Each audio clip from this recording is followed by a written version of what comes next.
Good night, good night, good night.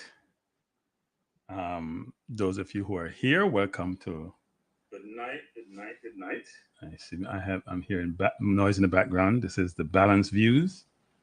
Um, and Balanced Views is, as the name suggests, is try to be as balanced as possible when it comes to various topics, various subjects, discussions one may have, arguments one may have, trying to be as balanced as possible, which I always think is an imperative and important and allows for good dialogue and good conversation. So tonight's discussion is going to be, as you can imagine, what we have in the news today is enthusiasm, momentum as it relates to Kamala Harris and the race for the presidency of the United States of America. It's a great time. If you're a Democrat, a couple of weeks ago, or I'd say 2 to 3 weeks ago, after the first debate between President Biden and former President Trump, one would walk away saying it's all over. I saw a lot of prognostication and prediction around, Republicans going to win the White House. Not only the White House, because as you know, we do have the House and Senate seats, which are always intertwined and interlocked with the presidency, the president election. And one wants to be mindful that it's not just about who's at the top of the ticket, because the president doesn't have any influence in the House and influence in the Senate. It's hard to govern, as we're seeing now, right? The Democrats control the White House and control the Senate. Senate's pretty split, but the vice president is the tiebreaker. And the House is controlled, small majority, I should say, by the Republicans. And that lends itself to a really interesting time where we are in all of this and where we're going as a country. And this is probably one of the most important elections in my time that I can recall. Now, this program runs from 9 to 10 p.m. Eastern Standard Time. A little bit late for some people, but I do a program, a sports program on Cranky Live is the name of the program, the channel, where I talk about all sports. Nowadays, it's mainly around some Jamaica football, going into the Olympics now, track and field, and also going to the EPL. As I go forward, I'll talk more about NBA and NFL. But back to the current environment we're operating in, the level of enthusiasm is probably unprecedented. I've never seen anything like it. And not only that, but it's just a change in the narrative, right? If 2 weeks ago you said, Kamala Harris is going to be a possible nominee, and she's not been fully nominated yet because they have to go to their convention on August 19th to do so. Possibly nominee for the presidency. What do you think? Most people would have a negative opinion. Definitely. And but that has changed materially, and I'll show some favorability ratings as we go through the discussion around this. But tonight's discussion is around: is Donald Trump afraid to debate Kamala Harris? Now, let's take a step back and go through this a little bit, which is previously there was the view, like Trump said this, he said 5 months ago, and even subsequent to that, he said he was ready to debate the Democratic nominee anytime, anywhere, any place, and call it AAA. Like AAA where you help you when your car breaks down. It's like AAA. Anytime, any place, anywhere. Sounded good, catchy. Good evening, Night. Thanks for joining. Catchy, sounds good, and it made a lot of sense, especially given the first interview with Biden, because he didn't. The bar was very low, frankly, because Biden would just. We can see that Joe Biden, who I believe has been a very, very good president, by the way, and at some point we'll probably do a show on Biden. Very, very good president. Try to get a lot of policies and bills passed, even with a divided House, because the House is not supporting him, and people like Johnson and before him McCarthy were just poison. But even so, he's a person who's, given his history, has worked across the aisle and knows how to compromise and know how to have bipartisan bill passed. But he came from a period where, if you go back in the Clinton era, in the Bush era, and even before the Reagan era, we weren't as divided as we are today. And right now, we're extremely divided. So he came from that era and knew a lot of people in the Senate still, and tried to work with them. But things have gotten worse over time, actually. Now, so in the debate between Biden and Trump, even though Trump don't really debate, he talks a lot. He doesn't say much that makes a lot of sense, to be honest. He is very loud. There's a lot of personal attack on his part, because that's his brand. That's how he operates. Came from the Roy Cohn school. Roy Cohn was his lawyer way back when, who died a while ago, and sort of taught him how to always never turn the other cheek, just attack. So that's how he operates. But because Joe didn't put up a fight, it wasn't much of a competition, actually. And Democrats walked away from that engagement very disappointed, very disenchanted, very disturbed. It was as if someone had actually passed away, the way that the Democrats felt about this. And it only got worse over time. Good evening, Dexter. Thanks for joining. It only got worse over time as they sort of realized that they would not be able to win the election with Biden ahead of the ticket. And there was a lot of discussion around who should be that person that would get the endorsement to assume the mantle. And people were also very concerned about the timeline between, say, now or a couple of weeks ago and election day. Could you get someone up with the visibility, with the notoriety, with the prominence, with the charisma, with the support to be in that seat to assume the mantle and be able to take on Trump? Because Trump was a larger-than-life personality.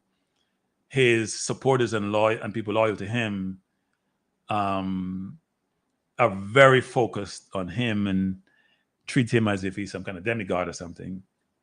And so how do we get similar support on the Democratic side, which was the challenge for the Democratic Party?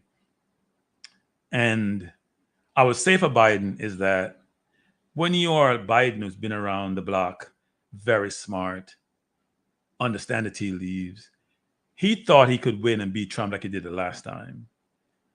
And I'm sure he was being protected by his team, because as a president, you sometimes get shielded from the truth. I'm not sure if they were walking through the polling numbers, which were really bad and getting worse. His debate performance was really bad, and I'm not sure I think he probably realized it, but it's not until you had people like Nancy Pelosi and Chuck Schumer and Hakeem Jeffries. Jeffries heads the House, Schumer the Senate, and Pelosi was the head of the House previously. Start having a conversation with him that it came to. I think it sort of resonated and hit home that, you know what? You cannot be the Democratic nominee. Even though you've gone through the process, you received the vote, you're not in a position, given your current age, and age became a factor in this whole discussion. Too old. And even Trump, who is not youngster, 78, 79 now, 77, 78 now, he has much more energy, obviously, comes across much more vigorously, even though he mispronounces and misspeaks all the time and confuse people all the time, just like Biden did. But Biden exhibit more frailty, and therefore the concern was there, especially among certain voters. Now, the election is going to be divided. Look, before Kamala came on board, the concern was not only about the states which are in play, right? Those swing states. And the swing states are Arizona, Nevada, Georgia, North Carolina, Pennsylvania, Wisconsin, and Michigan, right? Those are the swing states. The concerns weren't only about those states. It was states like Minnesota, for example, which have been blue and blue the last time. Could they be in play also? You know, certain seats, House seats in places like New York, some of them have flipped the last time around, or in other parts of the country, which were mainly blue, in blue states like California, New York, and New Jersey, with some of those seats flip because people just didn't have any comfort in the person top of the ticket. And as you know, sometimes the way people vote, they vote right down vertical down the line, right? It's whoever is in that line, they vote on the president, others supporting him, not necessarily think about each of the candidate and their capability. And so therefore, that concern was there. Now back to discussion about, is Trump afraid to debate Harris? And my view is, I'm going to use a colloquial term, many say heck yeah, for different reasons. And Harris herself said, look, I think she said it last Friday. She said, Trump is frightened to have a debate against her. The Republicans came back to say, look, many people are saying that Trump is scared to debate Kamala Harris. They're saying that Biden had agreed to 2 debates, one on June 27th, which everyone said Trump won, but he won by default, frankly, because Biden didn't turn up, and the other on September 10th. But Trump obviously wanted to back on and cancel. And he's basically saying, look, he didn't agree to a debate with Kamala, right? He's only willing to debate, he was only to debate Biden twice. This was not Kamala situation. And the rationale they're giving are few things. One is that she's not the nominee. She didn't go through the process of what he went through and Biden went through. But to be frank, people, Biden was not the nominee because you get nominated at a convention, not because you go through the process through each state where you get the individuals elected as the nominee. So that didn't really hold water, right? You have people like Governor Josh Shapiro from Pennsylvania, who was in play to be a vice president candidate. If you think about himself, I think the Michigan governor who Gretchen has pulled out of that, so she doesn't want to be. Kelly from Arizona also is in play to be one of the vice president candidate. Bashir is also in play. So there's about 4 or 5 individuals. And most of these individuals are in the swing states because they focus on if there's governor in that state and they're a Democrat, can they bring the state with them? A lot of people are saying it doesn't really work that way. Some people believe it does, some people doesn't. But what you want is not to lose that state. Even if the governor can't influence the ultimate outcome, you don't want to lose the state. And you get some goodwill from that person being on the ticket. And they also probably fit other profiles, actually. Right? You hear Shapiro said that Buttigieg, who was the is the transportation secretary, is basically saying it's pretty weak of Trump's part to try to back out because they weren't saying this when Biden was still in play, right? And the current discussion about all the centers around Trump, fearful of being embarrassed by Harris, who is strong, who is intelligent, who is a prosecutor, who is a well-accomplished lawyer. And you have to think about this. A lot, the skill sets needed for a debate is almost innate to being a lawyer, frankly. Right? It's almost innate to being a lawyer. the command of words, the ability to articulate your thoughts, the speed and quality of thought. Those things are almost innate to being a lawyer, given how you're trained. And so if you've seen her in action, and I'll play a couple of voiceovers of her in certain situations, you'll see that she's good at this. So Nye saying, I think Kelly would make a great running mate for her. Yes, he would, but it's tough between, I think it's between Kelly and Josh Shapiro, actually, from Pennsylvania. Josh is Jewish. You know the whole situation in the Middle East and how that's playing out. You know the Jewish vote in New York and also in Pennsylvania. It's huge. So that may be yes. Dexter saying, Kamala is going to prosecute the convict in the debate. Yeah, and it would come down to that, right? And I'll touch upon some of those, actually. But a lot of people are mocking him, saying he's afraid. Now, what are Trump keys concerned? I mentioned a couple of them, right? So the whole thing about the nominee, they're saying it's inappropriate to arrange a debate with Harris since she's the only, even though she's the presumptive nominee, it has to go through the process, right? They're citing chaos in the Democratic circle surrounding the nomination process because obviously Democrats have their convention subsequent to the Republicans. You know, the Republicans left their convention on a high. It's all over. We're going to slaughter Trump. I see people like Steve Naismith coming and saying that Trump's going to win. And then almost like the rug get pulled out from all of you under them when Biden endorsed Kamala and the whole thing's changed. So they're making excuses, utilizing things in the Democratic Party as the rationale and reason as to why they don't want to debate, which makes no sense. And it's going to be interesting going forward as to whether or not we will have debates. I think we will. He also complained about the debate should be moved from ABC to Fox because, you know, Fox is the Republican channel. They make no bones about it. And I'm not sure how that will help him unless the moderator is just unfair in that process. Now, the rebuttal that the Democrats have to Trump refusal to debate is that he's afraid of being embarrassed. He's afraid of having a very strong, intelligent, forceful woman opposite him and embarrassing him. And you know how egotistical he is. Obviously, he's backing away, as the Democrats would say, from the anywhere, any place, anytime challenge, right? That anytime, anywhere, any place has now changed to no place, no time, nowhere, is the way I view it.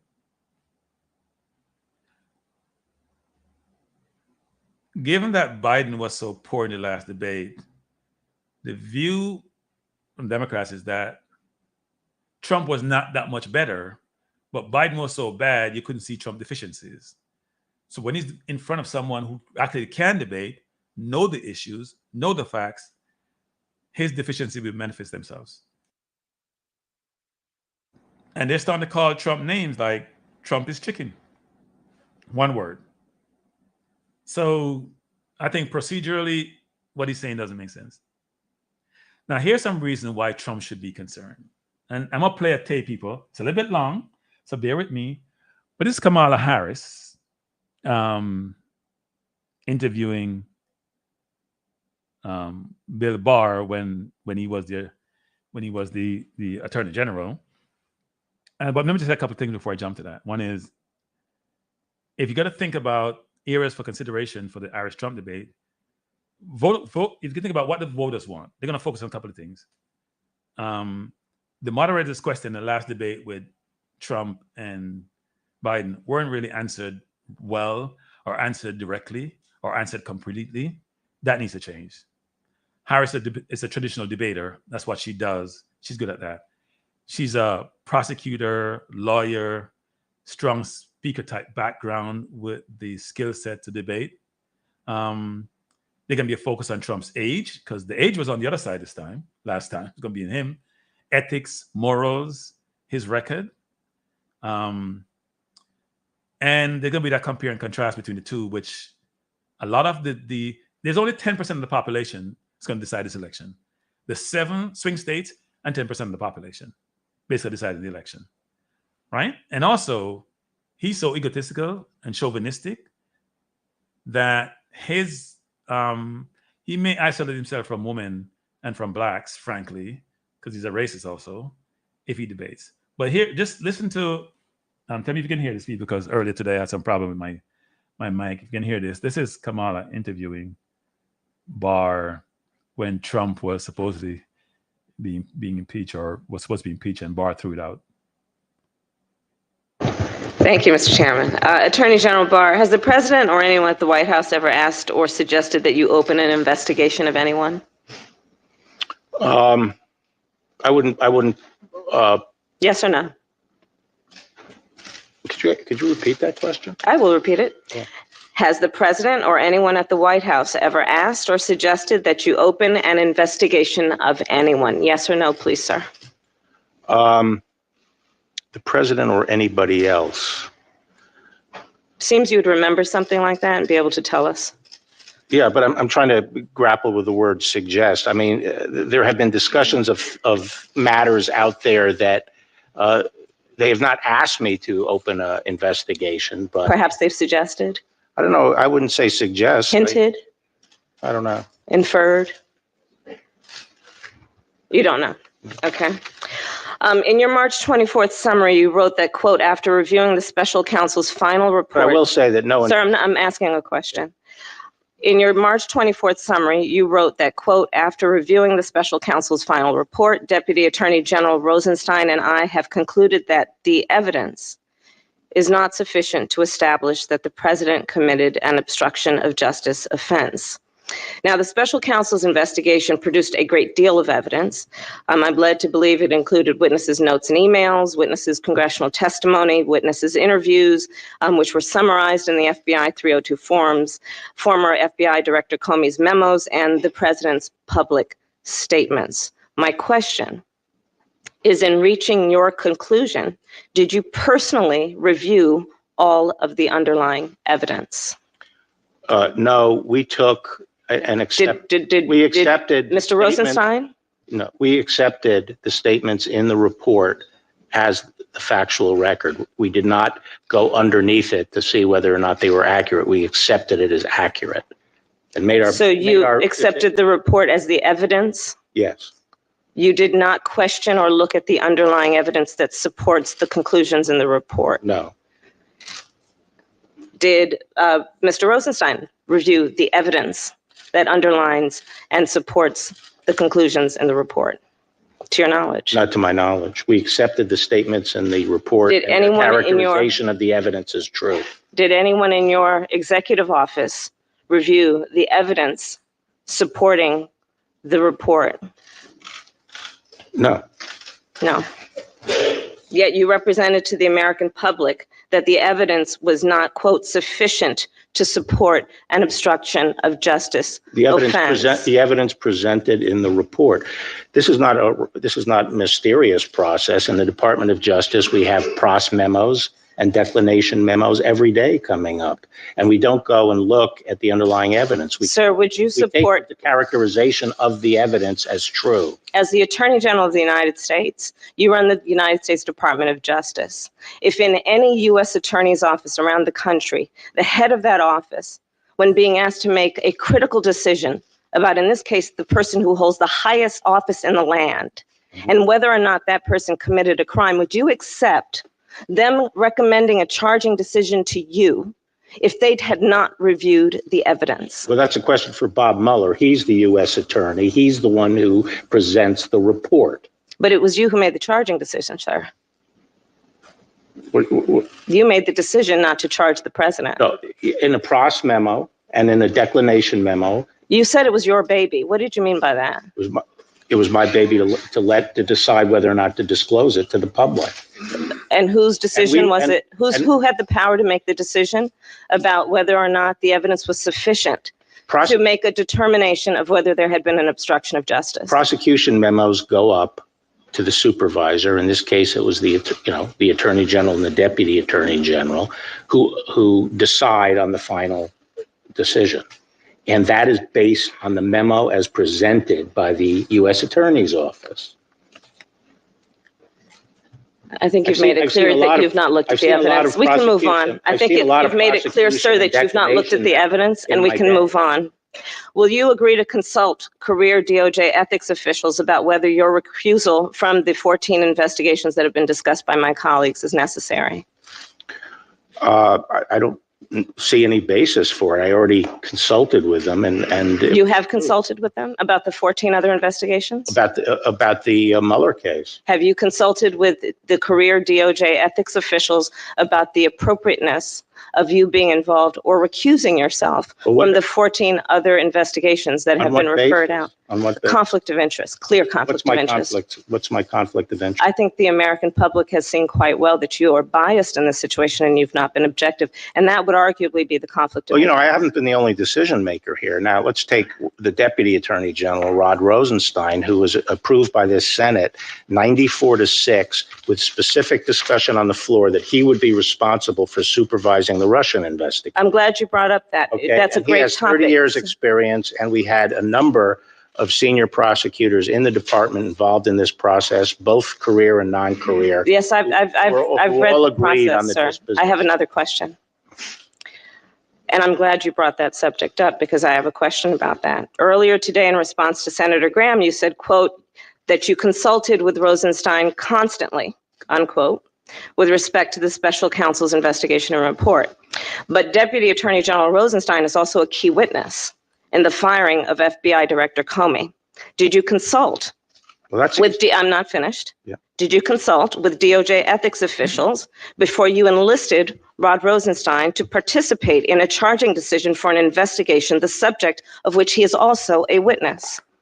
My understanding was that he had been cleared already to participate in it by the. So you had consulted with them and they cleared it? No, I think they cleared it when he took over the investigation. Did you consult? My understanding.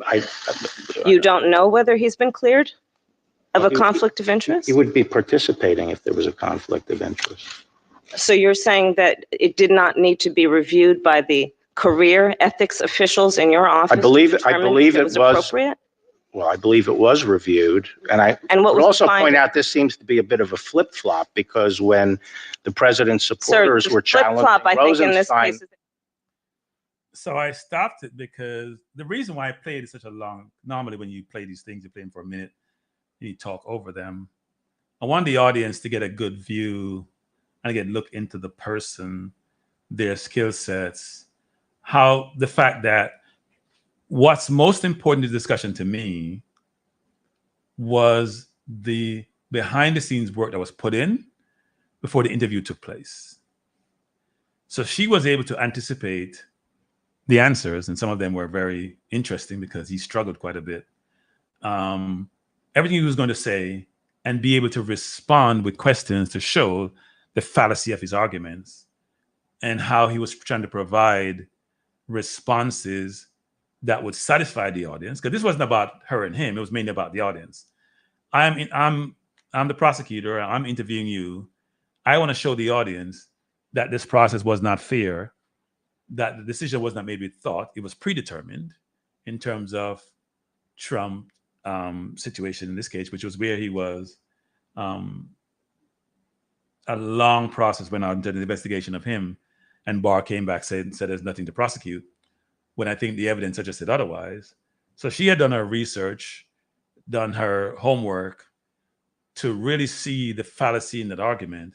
And that Barr really didn't look at the evidence, because I've worked as an auditor for a large part of my life as the senior person in the room. So you're the executive, you're the managing director.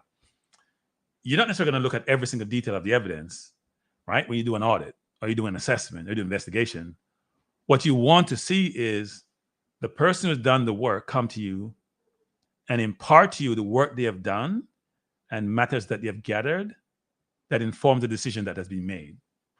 So if you say the person should not be convicted, well, tell me why. What did you do is the first thing. So you walk through what you have done, and then you'll say, okay, based on what you have done, the evidence you have gathered, and it's got to be empirical evidence, that should substantiate the ultimate decision that was made. Looked like Barr did none of that. Right? Ted Dexter saying she did her homework. I saw a clip of her with Kavanaugh too. She's not scared to question these guys. Yes, and that translates to debating, right? when you're going to debate, you'd have gone through and did your homework about what are all the issues out there, favorable and unfavorable. What have we done really well, and what have we struggled with? What's okay? What's very good? What's not too good? And then how do I provide responses that would resonate with my audience for each of the issues or situations that are brought up, right? And that's right in our wheelhouse. So here's another, and look at our favorability rating. So if we look at July, people, this is a 1 week, just over a week period. July 19th to the 20th versus 26th to the 27th. Our favorability rating was 35%. Unfavorable was 46. That's 11 percentage point. And in just a week's time, she got rid of all the negativity and is in a positive, 43 to 42. And that would only go in one direction. Now, it's a momentum boost. We see that a lot of times. You see that in the stock market sometimes, just to give an example. And over the time, things will level out.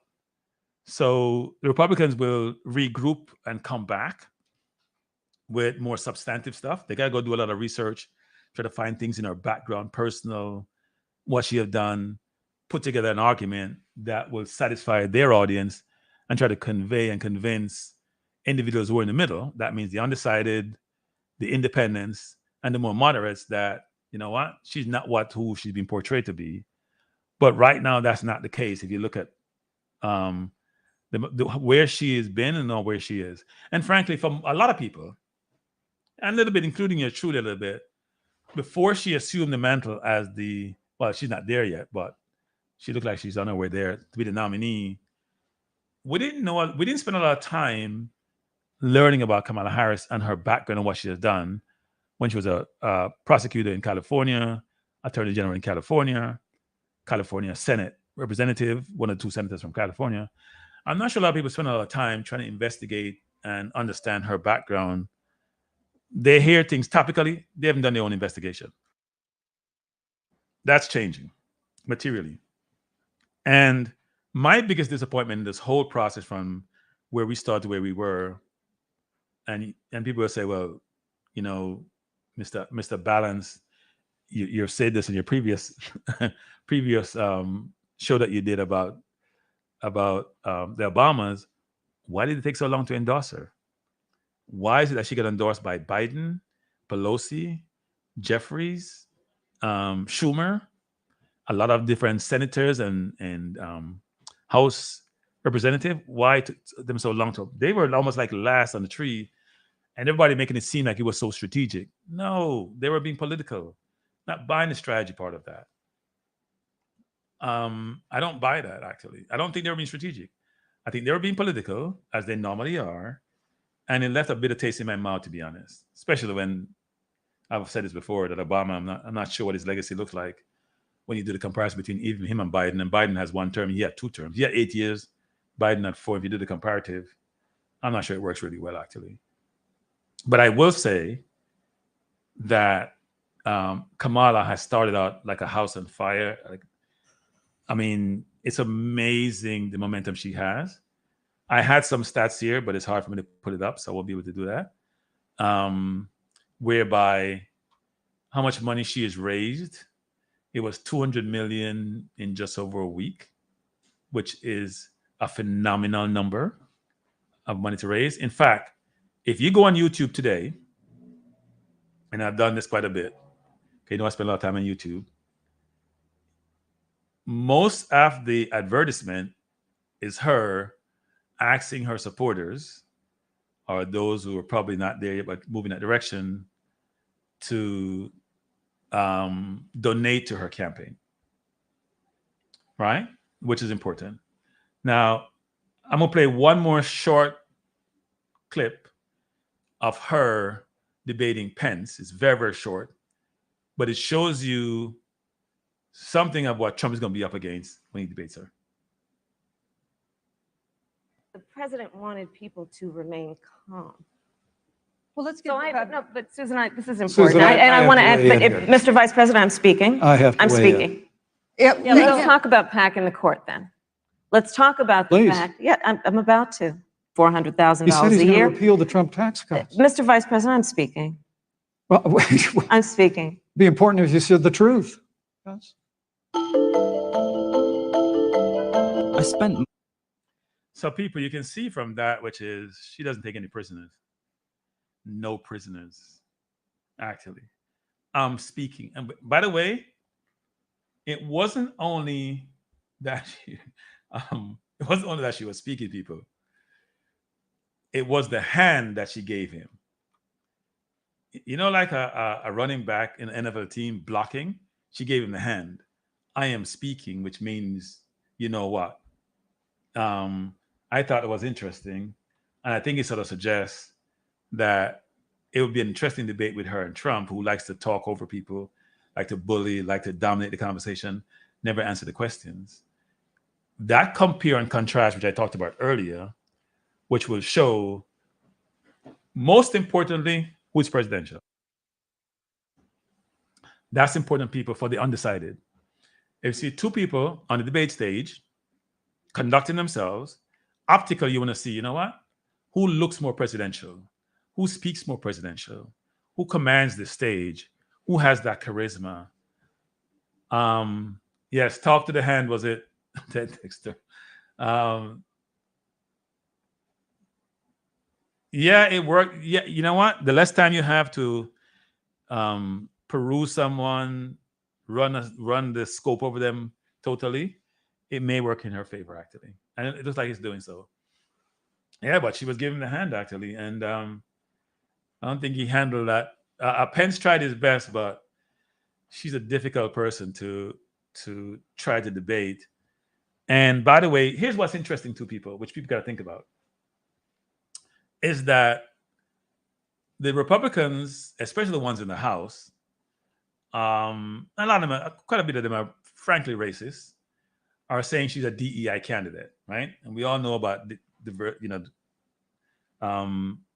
diversity, equity, and inclusion in the workplace and how that's being viewed by some people in the majority as if another form of affirmative action. They're saying that's how she's been selected, not elected. But here's what's interesting about that. If you compare her and Trump, he seems more like the DEI candidate. People are talking about, well, she's not experienced in foreign policy. What was Trump's experience in foreign policy before he assumed the presidency or ran for president? Right? Yes, I would agree with that also. It will be DEI. Or it may not be DEI in the traditional sense. It'll be picking someone that the majority can digest, is the way I put it. Sort of balance out the ticket. And it's politics. So you sort of have no choice in that sense. And you also want to pick someone from a state which you know is up for play. The 7 states I mentioned before. Now, if you look at those 7, I will go to the 7 states. But it's interesting that they're calling her DEI candidate when she's the better qualified person of the 2 nominees. There is no doubt about it. Look at their qualification. We've never seen Trump's academic record. Never. You say he went to, I think, UPenn or wherever he went to. We haven't seen his records that he graded in school. There's a lot of stories about that. Man doesn't pay his tax. If you go to Trump's personal situation, you actually scratch your head as to how this person could ever be considered for the president of the United States of America. Supposedly the number 1 country in the world, supposedly. But the way we operate in this country doesn't reflect the position we hold in the world, because there's no way a person like this. And I've said this before in another previously, which is I was in London in, I think it was 2017 or 2018. I went there on a business trip. I was in the tube, which is equivalent to our subway here. And I had a hat on which says New York. And a Caucasian older gentleman stopped me and said, with stern look, how could you vote for Trump? Which I found interesting, because his perspective was, if I'm from the States and Trump won, then I must have voted for Trump, right? Don't ask me how people draw those conclusions, but he did. Well, we get, people, I'm gonna do some show. I'm gonna do show and Vance too. So tomorrow I'm gonna do another show. This is only an hour tonight. I'm only doing an hour for each of these. I'm doing Trump and Vance tomorrow. And boy, do you have material for Trump and Vance. You can't run out of material for Trump and Vance. Like tapes, what they've said, everything. It's amazing the whole Project 25, which Trump has sort of referred to as he didn't know about, but some things that he's talking about, he refers to. I haven't read it, sort of read the Cliff Notes in some respects, which I'll talk about tomorrow. But it's really interesting as to who the DEI is, right? So it's gonna, as we go forward in this whole process, also trying to get up to the Democratic Convention in August 19th, and we'll see what momentum comes out of that. It would be fair to say that a couple of things. One is Trump is on Amtrak, and Kamala is on the bullet train. You know, if you go to Tokyo or go to Japan or China, they have these bullet trains. So you can go from New York to Atlanta in probably no time, 3-4 hours versus the 13, 14 hours that you take. And in fact, no, by Amtrak it's about 18 hours from New York to Atlanta. I know because I've checked it out. If you do it by bullet train, it's probably 4 hours, right? That's what we have. Kamala's train is going 3 or 4 times Trump's train. Trump is used to being the news, not being in the news, the news. Kamala is now the news, which is a big difference in terms of where they are situated and what's going to happen going forward. And anyone, you can call in, let me put the number up, actually. Should have made this more of a call-in show, frankly. That's the number you can call in to express your perspective and your views. Because this is a 1-hour show, so I'm done at 10 o'clock Eastern Standard Time, 9 o'clock Jamaica time. But it's going to be interesting to see what happens going forward, given Kamala's momentum, what she's achieved today, and so many people are on her side. And if you listen to a lot of these channels talk about people, even some Trump supporters are now swinging towards her side, saying they don't want to vote for Trump anymore, or they won't vote for Trump, they'll vote for Kamala, because she does come across as someone you want your kid to emulate, and you want to be represent you as a president, not someone who just denigrates, disparage, belittle people, treat them like the scum of the earth.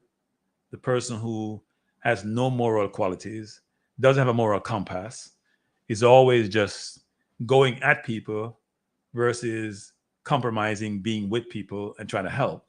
It's all about him. And if you're comparing, contrasting the two, you can see the big differences. They're huge, actually. And we'll get to the whole personal component, because that was going to come up at some point, right? They're trying to hit hard, and there's not much to hit at. As I mentioned in the previous show I did last week, there are some policy issues that are challenging for the Democrats. The border is the biggest one. But people, I've been doing some reading on this. You'll be amazed. I know Democrats are in a conundrum when it comes to the border. So you have the progressives, sort of make it seem like everybody should just come in without needing a visa, frankly. You have the moderates who are saying we need to have more control. And you have almost the right of the Democratic Party saying we got to have borders, got to lock it down. And it has to be a much more better managed process, right? When the Republican side, Trump wants to deport tons of people. But let me say this, under the Obama administration and under the Biden administration, you'd be amazed how many people have been turned away from the border or deported or sent back to Haiti, Guatemala, El Salvador, Nicaragua, Honduras. You'd be Mexico. You'd be amazed at the numbers. But they can't talk about it in that way because they don't want to upset one part of the Democratic Party, right? That's what people don't seem to realize. Please go read up on the stats. And one day I'm going to bring the stats here that they have concerning this. There's and probably as much as it's comparable to what Trump did when he was in office, frankly.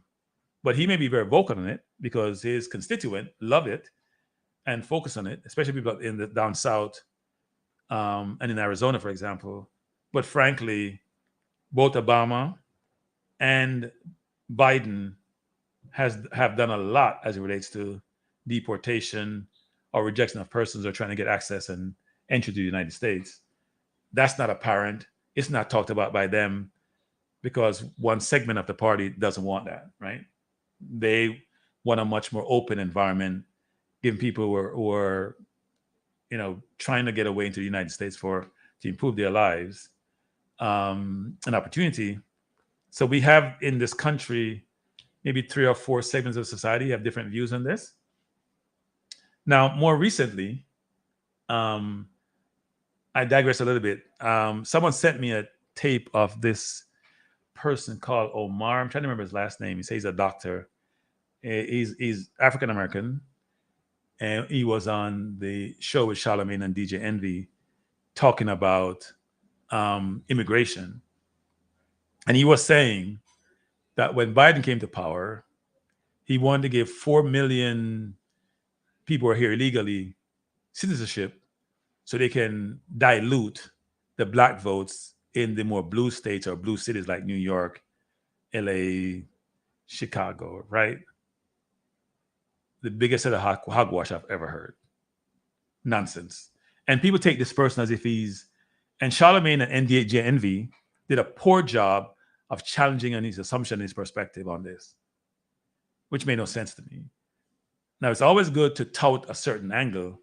And when people are on your side, they'll buy into what you're saying. But you always got to dissect the argument, the perspective, and try to figure out, can it stand up to scrutiny? And what he's saying is nonsense. So, for example, most people come across the border out in Arizona or Texas, Nevada, New Mexico area, right? That's where they come into the country. The only reason why the blue states are now being challenged is because those states are not sending those individuals to these states. So this view and this perspective, like, oh, we're bringing them in, we're going to have them naturalized to dilute the black vote, is garbage, nonsense. When you naturalize them, of course you're going to get, if they are appreciative, of course you're going to get their vote. You would hope that you get their vote, even though some of the Latinos are going over the Trump side, even the ones who came here in interesting circumstances. But there's nothing about the black vote is going down is because we're not having children like we used to. And it's the same thing for the Caucasian population. That's why the Hispanic population is becoming bigger and bigger portion of the U.S. society, and along with the Asian population. Dr. Umar, yes. Well, he calls himself a doctor from some university nobody ever heard about. But Charlemagne and DJ Envy are bowing their heads as if they're disciples of his. And his argument made no sense to me. And I've always said this, which is, when somebody provide an argument to you, make sure you're assessing the argument and also challenge and make sure it can stand up to scrutiny. Yes, he speaks a lot of hate. He's always talking about people shouldn't have cross sections and shouldn't have relationship across races. Blacks should marry Caucasians. He's going to start this school. He's trying to start a school for the last 10 years. This is what the boogeyman, the con man. And it always, the light doesn't work or the contractor doesn't do this. And he gets to go around on all these channels, and he's articulate. You got to give him that. But if you dissect his argument and dig into it and challenge it, because nobody seems to challenge him. He speaks loud. He speaks with authority. He's a command of the English language. He's a command of some facts. The most dangerous person is somebody who has some facts and have those attributes. And then when you challenge them, when you really dissect the argument and you drill into it, you find a lot of holes. So his view is always making this a black-white thing, actually, a lot of times. And sometimes it isn't, right? Sometimes it is, but sometimes it isn't. So his view that what Biden is and what Biden hasn't done, and what they're trying to naturalize the 4 million people who are here illegally, to me was just pure nonsense. But Charlemagne and DJ Envy were just, and the Breakfast Club were just drinking it up. Maybe that's their view, and they just have somebody come and articulate their view, but it didn't make sense to me. So back to Kamala, we only about 10 minutes left. And people, you can call in and say if you want to. The numbers across the stream, 347-728-8625. I'll say this, which is, I've been in this country for a long, long time. I've seen the changing tides in the country. I've seen the demographics changing. If one was to think about Georgia, for example. So we go back to the 7 swing states a little bit. We'll touch upon that before we conclude. Georgia was never a swing state for a long time, but Georgia population have doubled since the 90s, right? And it's doubled people who are not looking like the typical Georgian did historically. Yes, they had blacks there.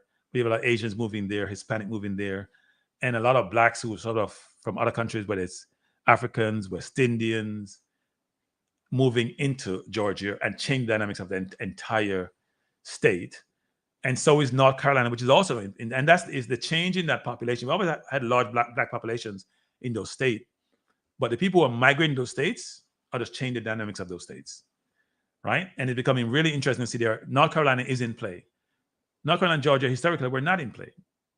Now they're in play as swing states. So again, the swing states, Nevada, Arizona, Michigan, Georgia, North Carolina, Pennsylvania, Wisconsin.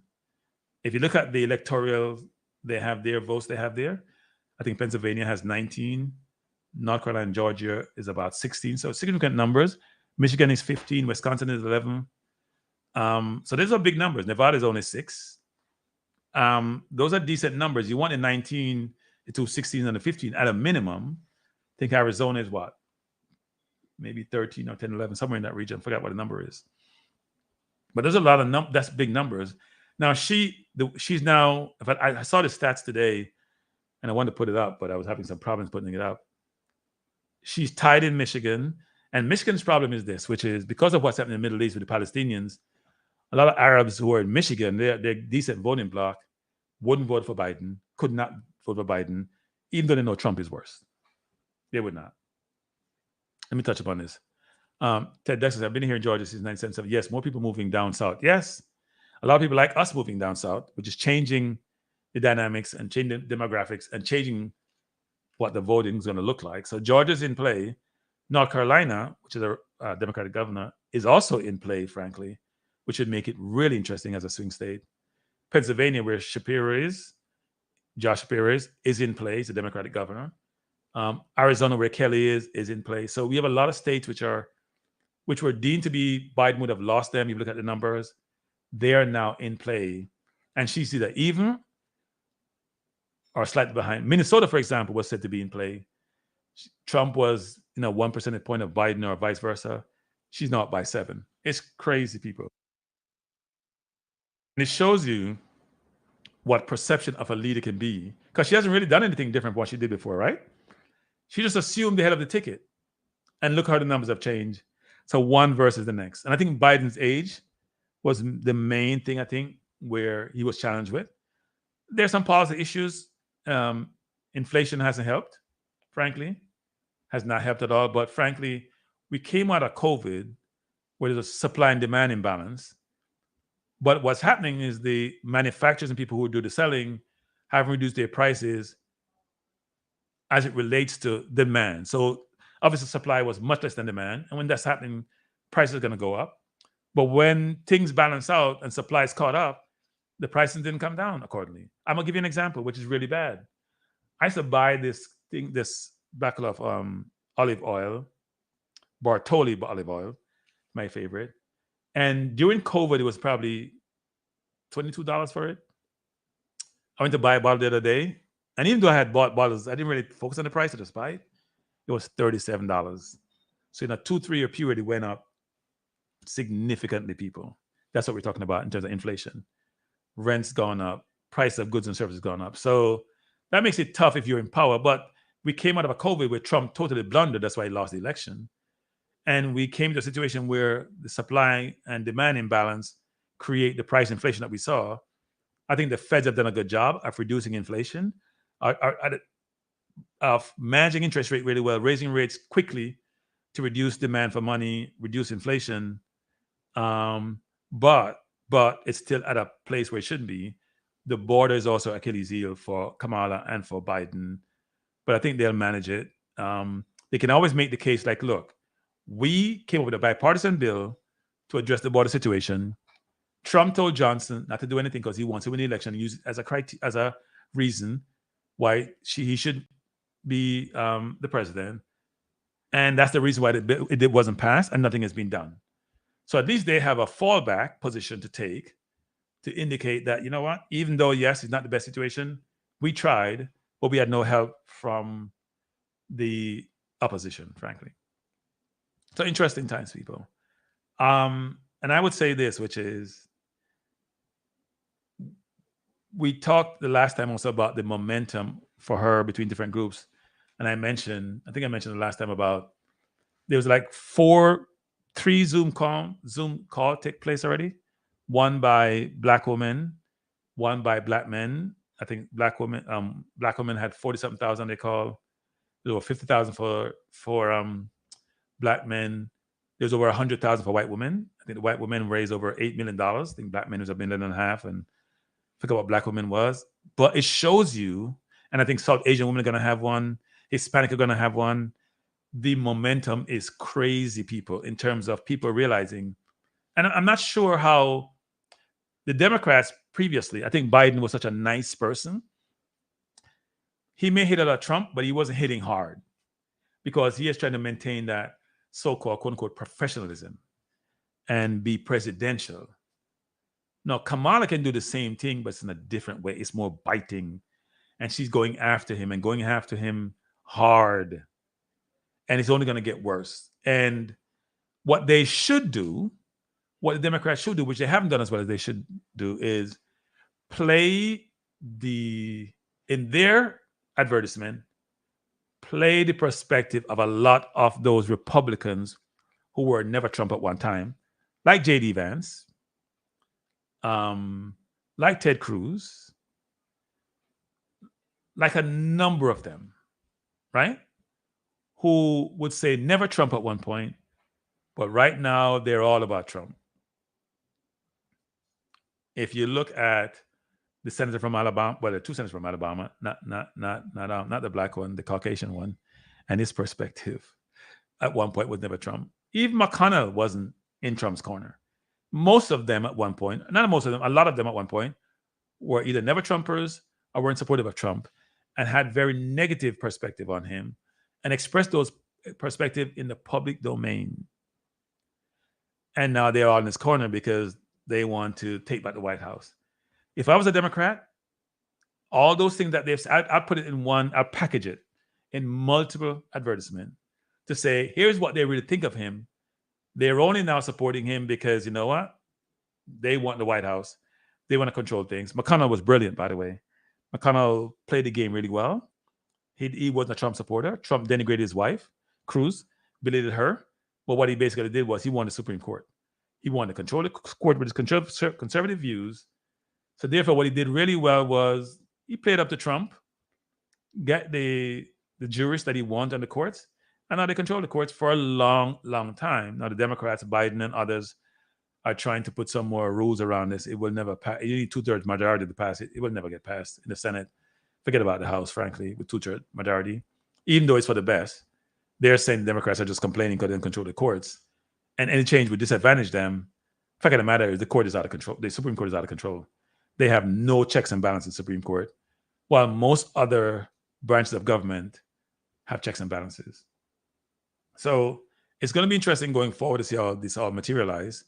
If Kamala wins, she has to try to find a way to change the situation when the Supreme Court is not healthy. First of all, they have jobs for life.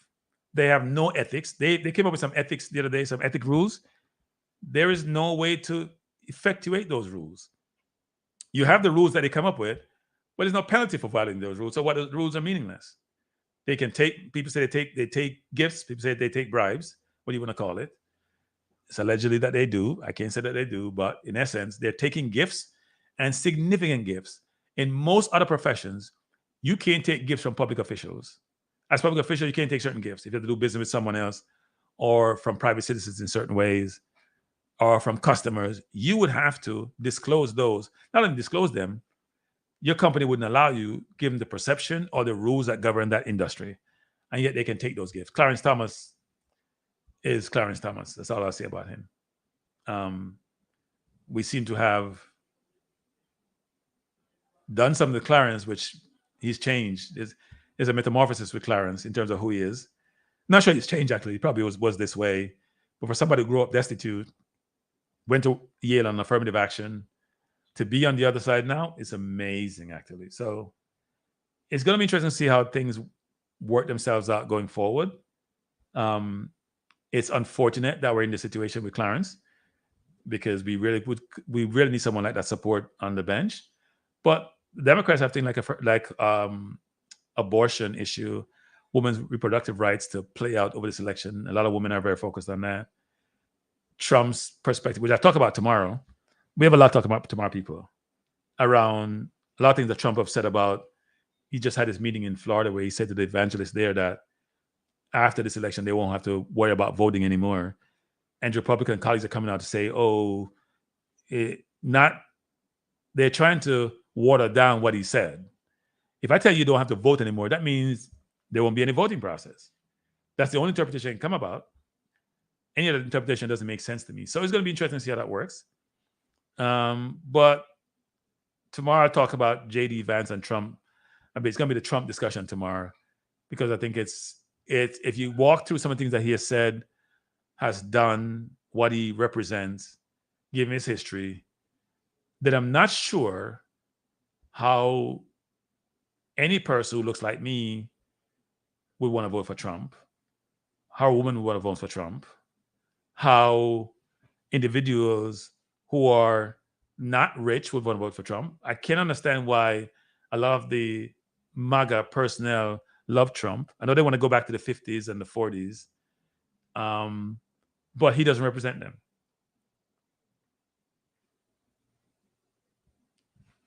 So this is the last point I'll address. It's a good question. I do think there's a number of things, right? We say demanding. I wouldn't call it demanding, but here's what I would put it, which is we should not take promises about, oh, what will you do for me when I go in? I mean, we can call it demand. We should say, here is what my vote requires, right? So things that we should think about, which is, it's basic thing, people, basic fundamental things, which we as people struggle with. Housing. We're in some of the worst neighborhoods ever for a rich country. It's not changing. Our economic situation. Yes, we're much more employed than we were, but that needs to change. The criminal justice system. You saw the lady in Illinois got killed by this racist cop the other day, shot in the head when she did nothing to him. We got to find a way how we change that. Those things are key, right? So whether it's criminal justice, whether it's housing, whether it's access to capital, because we got to invest in our own community. There are a lot of items which we got to find a way to position the argument to get those things done. The whole gun thing, people.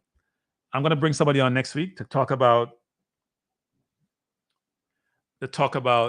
immigration next week. The person's an attorney. We're going to talk about it from a different context, which is what does immigration sort of mean and what's the implication for the country versus just talking about it from what a lawyer could do for you. We'll talk about that a little bit too. But that's important. But I do think we got to go, and we can't expect the person to be president to say, I'm only doing this for Black people, right? Because then why should the Asians and the Caucasians and the Hispanic, why should they vote for that person if you're going to say, I'm going to do this for Blacks and nobody else? That has to be combined with other things, which may benefit the population as a whole, but may benefit us more than it does the population as a whole, frankly. Because we are probably, if you look at the hierarchy in this country, it's an interesting hierarchy of people, right? If you look at salary-wise and compensation-wise, it's probably Indians and the more affluent Filipinos. If you look at it in terms of how we're situated in the society, it's probably Caucasians. And then you probably have Asians. And then you have Blacks and Hispanic fighting for the bottom of the barrel, frankly. Across all, education is imperative also. Probably the most important thing is education, because when you're educated, you can make good decisions as people. And we make bad decisions when we're not educated, including crime, frankly. So our schools, I have a personal experience more recently about our school system. And I'm telling you, I went in a school today trying to get someone who's here in the school. And I walk in the school door and there were cops everywhere. And I'm like, why are there so much cops here? Oh, you know, it's one of those community school environment where they have like 3 or 4 different schools segregated in that environment. And I'm like, why are there so much cops here? And they give me also the reason why the cops are there. And you should feel safe. We're trying to keep it safe. And I'm thinking, why do we need cops to keep this safe? It doesn't make any sense to me. What do you mean? Cops are in school? I was like, no, the person is not coming to the school. I have to go to a private school and pay for them to go to private school. But I'm like, no, they're not coming to the school. And the school is not far from me, people. I was like, this is ridiculous. This is a prison. This is not a school. It's a jail cell. There were cops. There were cops at the door, metal detector, cops 1 row in. They gotta go talk to 2 more people. I was like, is this how we are? So I'm gonna take that all back and say, you know what? the educational system for our kids have to change. And let me say this too, which have to change. And it's not about Kamala or Biden or Schumer or Jeffries. We have to change. I'm going to have some of this conversation. We have to change as a people. Like, we're not taking care of our kids. We're not helping our kids. We're not educating our kids. We're not looking for their interests. We are very selfish. We have fun getting those kids. But after they drop on the earth, we just want to do our thing. They have no home training, no homeschooling, no growing. It's crazy. But you know what? I'm not going to go into that tonight. But that situation I experienced today just opened my eyes because I've never been in that situation before.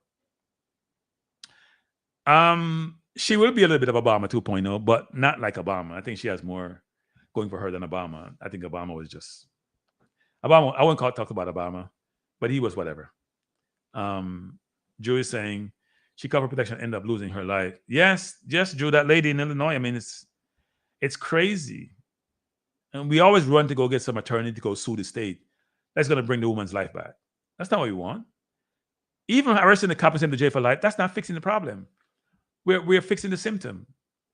We need to have, boy, there's so much to talk about, people. We need to have people respecting us more as citizens and treating us with the rights and privileges that have been afforded to her as as citizens. We're still not citizens. When you treat us that way, we're not citizens. We're like those migrants who on those boats that nobody care about when they die in the ocean. People just like, oh, there's another one. So it's crazy. Now I said, did you see the Florida enclave? The village is back on Earth Saturday. This evening, they are having a white man back in Kamala. White man back.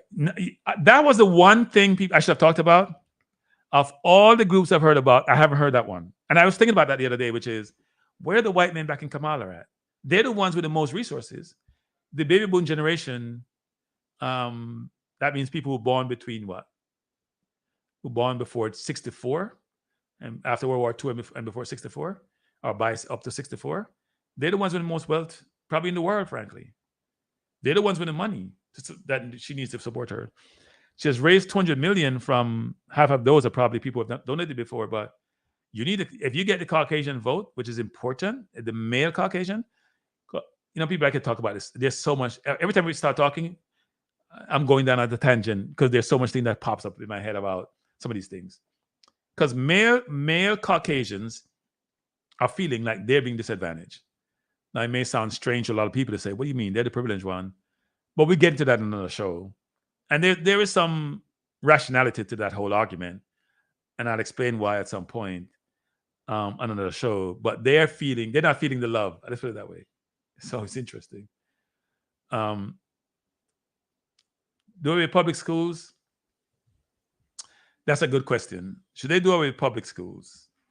I think you need to, look, it's a catch-22. Whenever something is privatized, there's money involved, and people will do anything and everything to generate the income, and they take shortcuts to do so. So that's the negative side of it. But when it's public, the same sense of accountability and responsibility and urgency is not there. And that becomes a problem also, right? That's not there.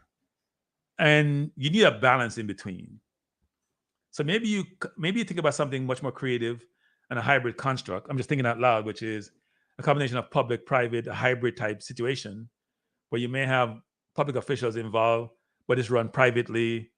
People are incentivized to do well, but it's managed. The results they get is not something which is camouflage. It's reality.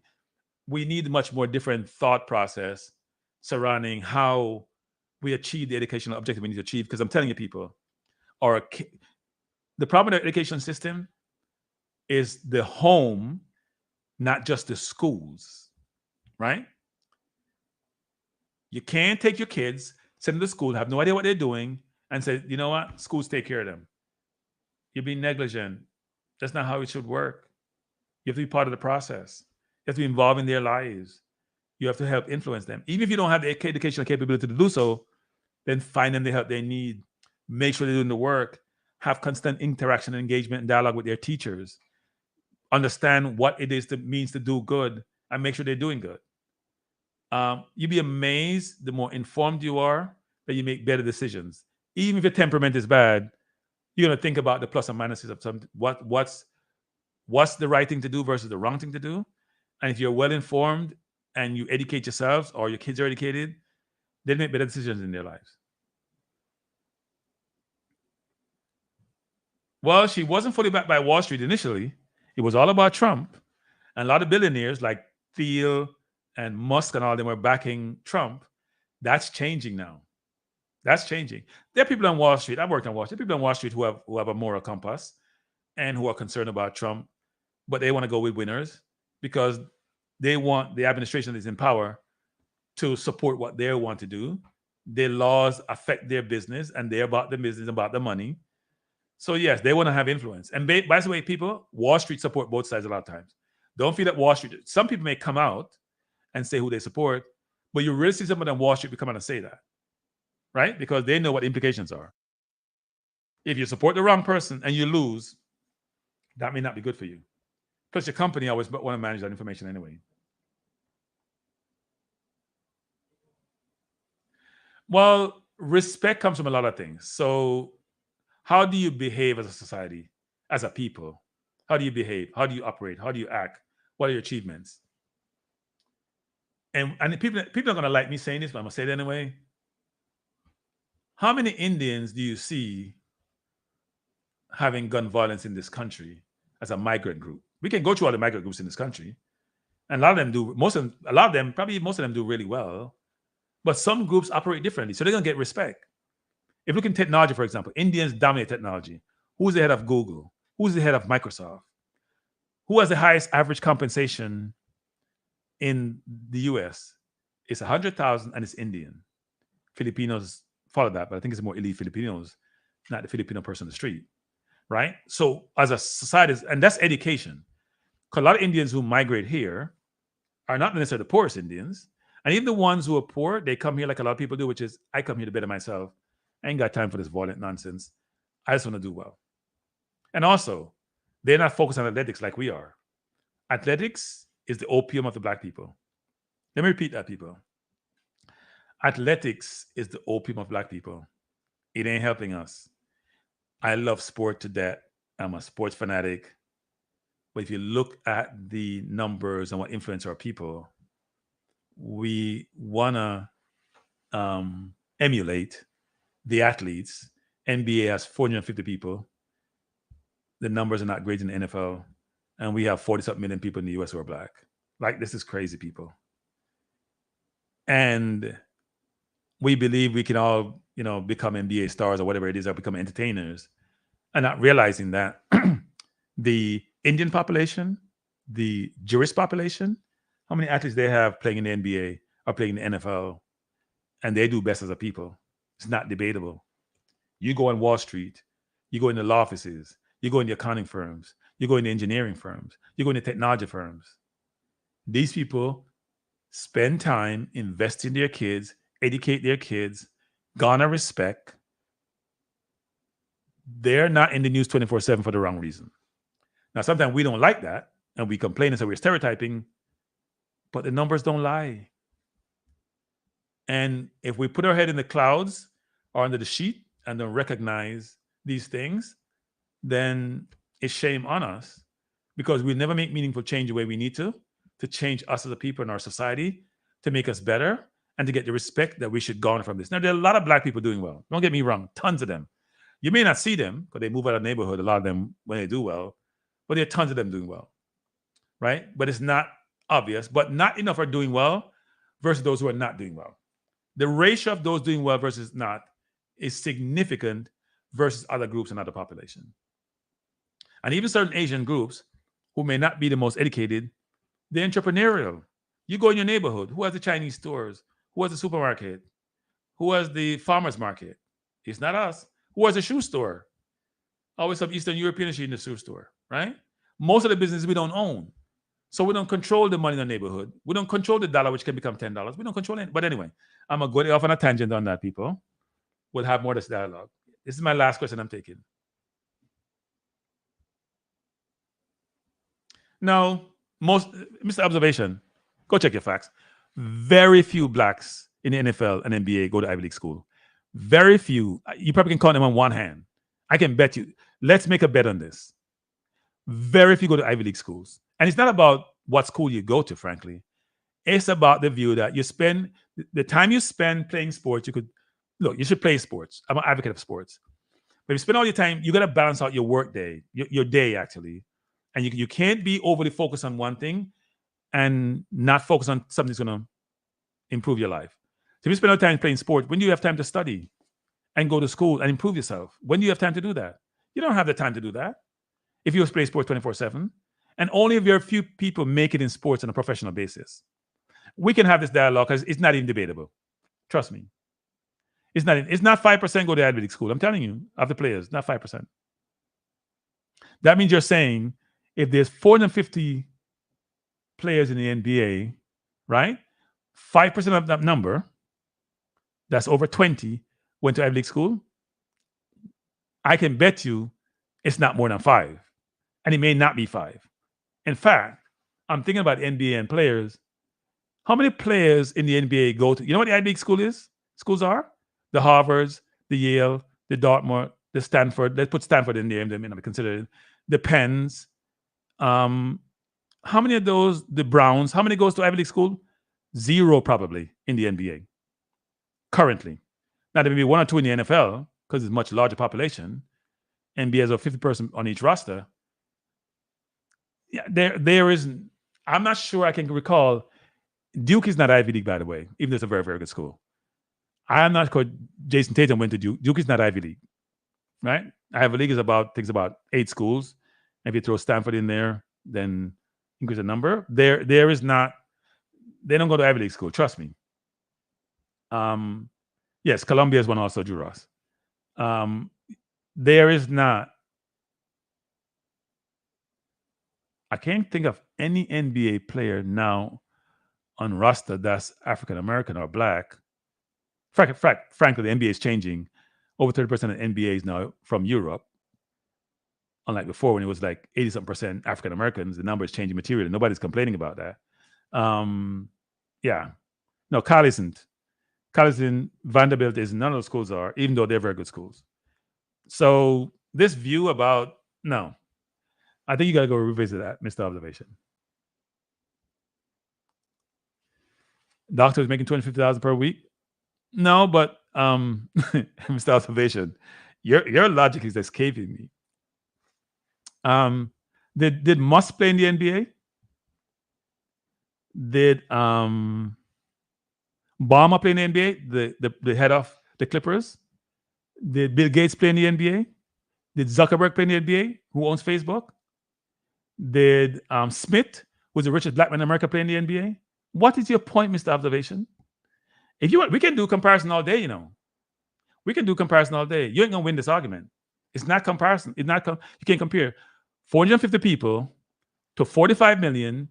Doesn't make sense to focus on that one specific activity when you gotta go out in real life because you're not part of the 450.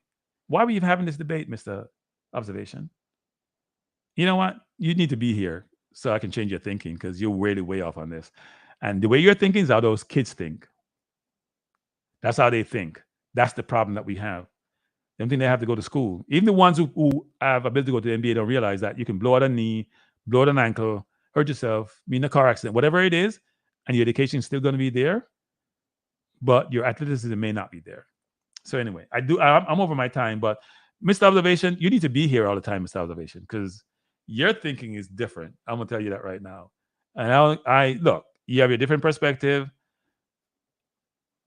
but if a kid plays soccer, actually, he has more chance to make a living from that sport than you do in basketball.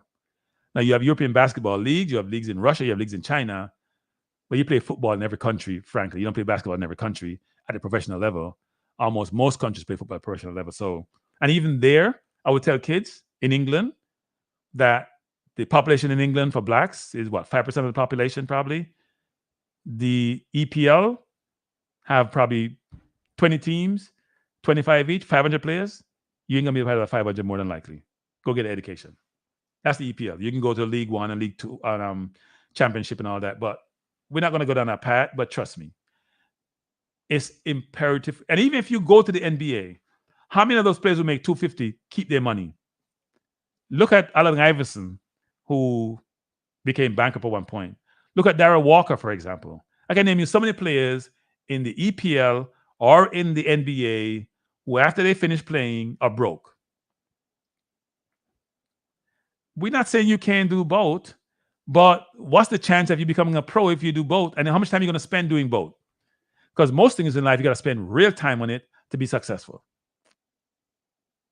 Right? So that concept and the idea that, oh, I'm become an athlete when it's only 400 people. You're talking about we have 40 plus million people who are black in this country and 450 play in the NBA. And that's the barometer. That's who we see. That's the example. You know how many doctors they have who are black in America? Teachers, lawyers, accountants, engineer. It's much more than 450. And some of them make good money. You'd be surprised how much money people make on Wall Street. You'd be surprised how much they make on Wall Street. You'd be surprised at how much they make in the technology arena and a lot of industries. You're surprised when they make as an entrepreneur, having their own business. Plumber here, they have plumber in New York who are millionaires, just getting a plumbing license, studying their craft. I'm not saying that's education too, right? So this concept they got to play sports is just, yeah.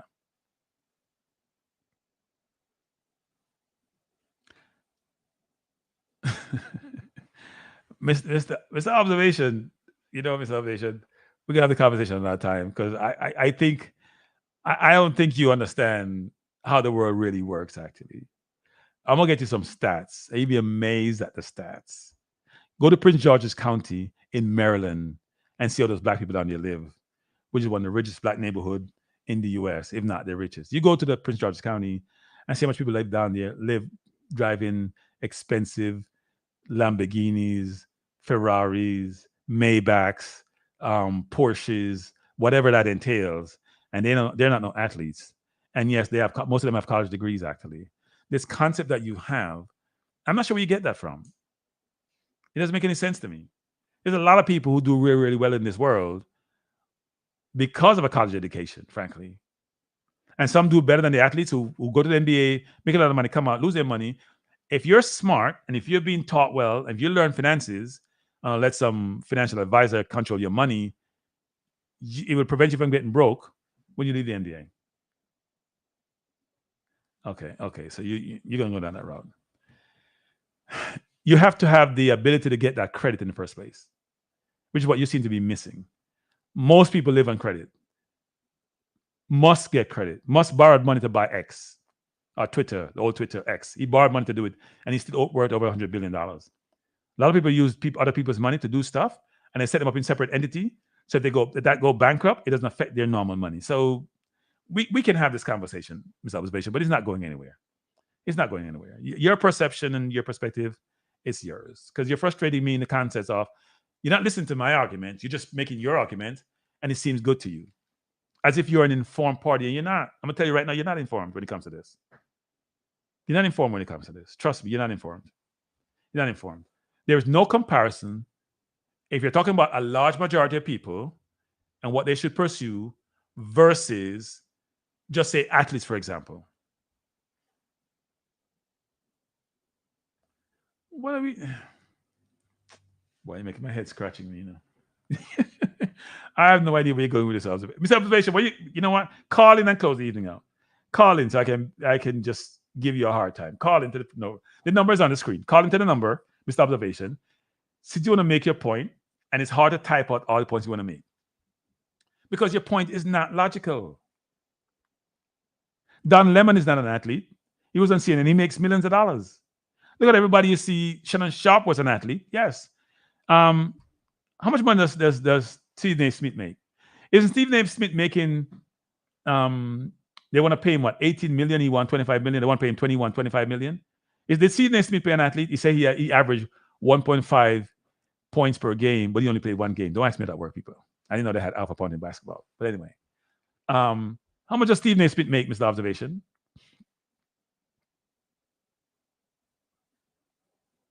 Yeah, so what? I mean, people borrow money all the time. 17 trillion, yeah. The U.S. debt is probably even greater than that number. What does that mean? Doesn't mean they don't have the net worth. They probably have the money so they get the debt. Bank give you debt when you can have collateral to pay. So if you can't pay the debt, they take your collateral. They take your house, take your car, they take your business. That's why it's called collateral, which is if you can't pay the debt, I take the asset you own to pay down that debt. Instead of give you the money. So yeah. No, the point I'm making is this: is that we spend our kids. We're not there overseeing our kids. My main point was this: we're not overseeing our kids like we should. Our kids are going astray, and then we complain about the man and the system, as if we're not part of the man and the system, as if we're doing our jobs, as if we're guiding our kids in the right direction, as if because education to me is the most important thing you can think about, because it's not even about you go to college and you get educated now. It helps you to make good decisions. It's your decision making. Should I drive fast or not drive fast? Should I drink or not drink? You know what? This person upset me. Should I hit them or not hit them? What's the implication of me making that decision? How will it all work out? Can you process that, decipher it quickly, and then make an informed decision? They may seem like common sense, but the more educated you are, the more you think about these things and you weigh the pros and the cons to make an informed decision about anything in life. That's an imperative. We're not doing that as a people as well as we should. People need to be educated to then allow them to make better decisions, even about your own personal situations. The more informed you are, and most times, sometimes we make decisions with the more heart than the logic, the more logical you can become. And sometimes we get too logical, but logic is an imperative and important. So, all right, Mr. Elevation, I'm missing a point. I thought you were saying that, you know what, the NBA should be it, or the NFL should be it, or hockey should be it, or baseball should be it, versus what I deem to be the better point, which is, you know what? Yes, you should have your kid should play sport. I would just argue with my nephew. My nephew's here about him not ever playing sport. Now, it doesn't make any sense to me. He just want to play video games. And I grew up playing sport. I thought it did a lot of things. Teamwork. It allowed me to keep you fit, know how to compete. Improve your thinking. There's a lot of things that the sports does for you. But it can't be the be-all, end-all, frankly. It just cannot be. But all right, people, I've overstayed my time. I was going to be an hour. It's almost an hour and a half. First of all, Mr. Observation, Ted Dexter, Drew Ross, and others. Nai, thanks for being here. Love you being here, Brian. I'm going to do another show tomorrow. I think tomorrow's show is going to be mainly about the Republican candidate and some of his challenges and his VP challenges, the couchman, as I call him. And we'll talk more about that tomorrow. But thanks for being here. Love having you here. And spread the word, actually. Spread the word. Trying to have more of this conversation. I'm going to try to have guests. Next week, I'm going to start having guests. This week is just me doing my thing. I did try to bring some guests on, but they actually said to me, I said to them, actually, I want to build up the numbers first, the subscriber numbers and the attendee numbers before I bring them on, because I want a message to go across to as many people as possible. We can talk about things like immigration, implication for the society, what the process entails. If you have people here who are trying to come to this country, what does that mean for them and how they get here? Because sometimes it's very, very difficult. So Drew Ross, you only have two. Yeah, I don't have choice A and B in a Drew Ross. It's either Trump or Harris. I've said this before. I'm gonna say it every show before I close out. And here's my my phone is telling me it's time. I would prefer to vote for a lamppost, a tree stump, a tree than Donald Trump. I would prefer to vote for a tree stump than Donald Trump, because a tree stump would be much more less toxic. And would be I wouldn't be concerned about the tree stump trying to totally change the society I live in. I started to do some reading on Project 25, mainly the Cliff Notes version. Whew. It's a head scratcher, people. They want to change everything only for one group. I'm not trying to sell Harris to anybody, Observation. I'm giving you the facts. The momentum is there. If a black person votes for Trump, they don't like themselves. That's going to sound really bad, me saying that. They don't like their people. They may like their wallet because they think that he's going to help the taxes. But that wallet benefit you're going to get, if it does occur, and frankly, if you give anything in your wallet, the billionaires are getting 10 times what you're getting. You think that he makes saving money for you, it's for him and his friends. But if you get anything in your wallet, it's even worse on the other end where he comes out. So don't have this misconception that Trump is for you if you're black, because you see Lawrence Taylor and Herschel Walker and Darryl Strawberry They all seem to have things in common, all of them. They're not the most informed, educated people we have on the planet, frankly. No, look, I know, look, a lot of black people are saying this, right?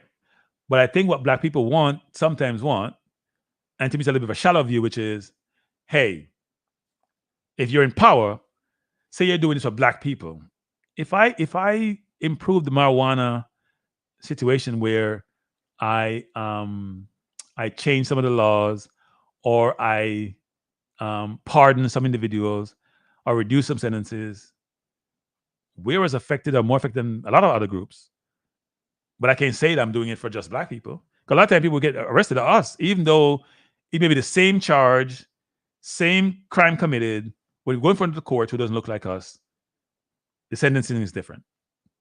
But if I change it for everybody, do I get the benefit more disproportionate than others actually? That's what we got to consider. Don't go ask somebody who is black to say, do this for me directly so everybody can see you doing it for me and I can feel good. Most things that people do, that's effective, are not overt, they're covert. That's why we struggle as a people, because we don't see the racism that occur. We don't see the institutionalized racism that's there, because it's very hidden. And nobody's coming out and telling you certain things. They just do it, or they orchestrate it, and you have no idea it's been done to you, but it's been done to you. I've experienced it. I know how it works. So I don't want anybody to come out and say, I'm doing this for black people. But I want to do it where it affects us significantly, even if others benefit from it. That's what we should be pushing for. And to the earlier question asked about what we should demand, I think those things that come clear. Actually, whoever is going to be the nominee, which seems to be Kamala, about certain things she needs to do for people with her background. And Kamala, people, is my other thing people want to say this, because I think people are not going to like me saying this. Kamala is half black. And here's why I think that's important. And her mom is Indian. We as black people, we seem to have this view to want to claim anybody who's successful who has 1% black in them, because somebody has told us that we're contaminating their race if their race is not 100%. Why shouldn't she support South Indian people when even though she may look more black, when she's half Indian? And her mom, and we always go about who's the mom's side is, and her mom's side is half Indian. Like, we have this view, like you're against our race if you're half black. Like, what is that about? I always find, why should Obama mom be offended because somebody say he's black and she's white? Why shouldn't she be offended? I've always found that really strange, actually, as a people. Yes, she is, but we want to say she's estranged from her dad, but we're saying she's black. That's amazing. And her mom is South Indian, or from India. Obama's mom is white, and his dad was Kenyan, and he was estranged from it. It's interesting how everybody's in the estranged from their dad. Go back to my previous argument. We have so many people, even the more successful one, who are estranged from their dad. It's amazing people, isn't it? Where are the black fathers in the household or in the kids' lives? It's amazing how that works. So even the more successful kids, even in that, can you imagine the one who are much less successful with no dads either in the house or in their lives? It's amazing. It's amazing. But anyway, people, Drew Ross and others, as I mentioned before, thanks for being here. I will be here tomorrow, same time, same place. Join me as I talked about the former president and his vice president. All right? Thank you. Good night. Peace out. Time for self-elevation. Peace out.